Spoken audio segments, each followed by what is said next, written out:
বিসমিল্লাহির রহমানির রহিম। আসসালামু আলাইকুম প্রিয় ভাই ও বোনেরা,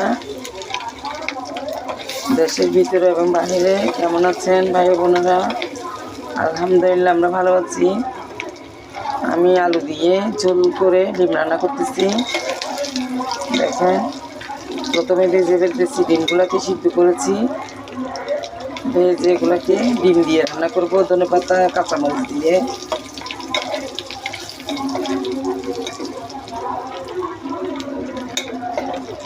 চিংড়ি মাছ দিয়ে আমি ফুলকপি রান্না করেছি। তারপরে শুটকি দিয়ে নতুন আলু দিয়ে রান্না করেছি। ওগুলোর ভিডিওগুলো দিই নাই, ডিমের ভিডিওটা দিচ্ছি।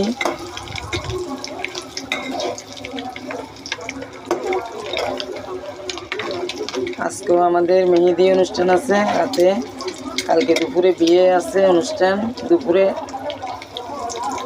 যার কারণে হালকা পাতলা রান্না করতেছি। গতকাল ছিল বিয়ের অনুষ্ঠান রাতে।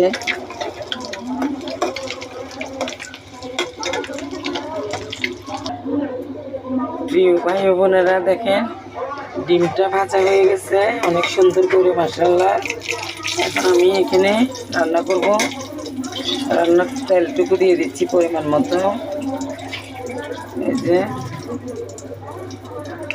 এখন আমি পেঁয়াজ দিয়ে দিব।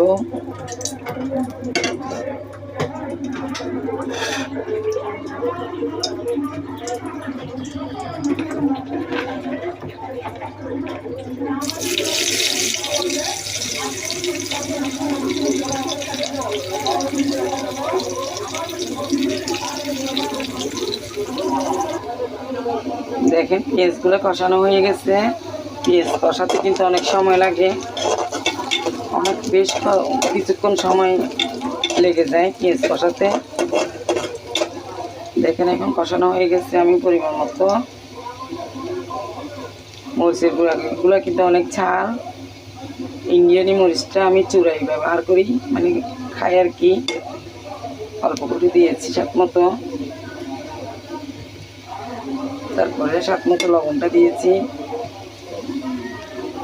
পরিমাণ মতো হলুদের গুঁড়ো দিয়েছি।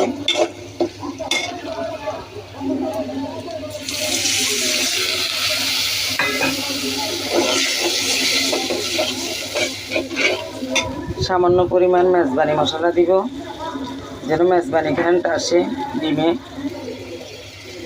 এই যে সামান্য পরিমাণে দিয়ে দিচ্ছি মেজবানি মশলা। আমি সব মশলা বাসায় বানাই, যেগুলা কলে চুরানো সেগুলো কলে চুরাই, ব্লেন্ডার করারগুলো ব্লেন্ডার করি, শিলপাটায় বাটারগুলো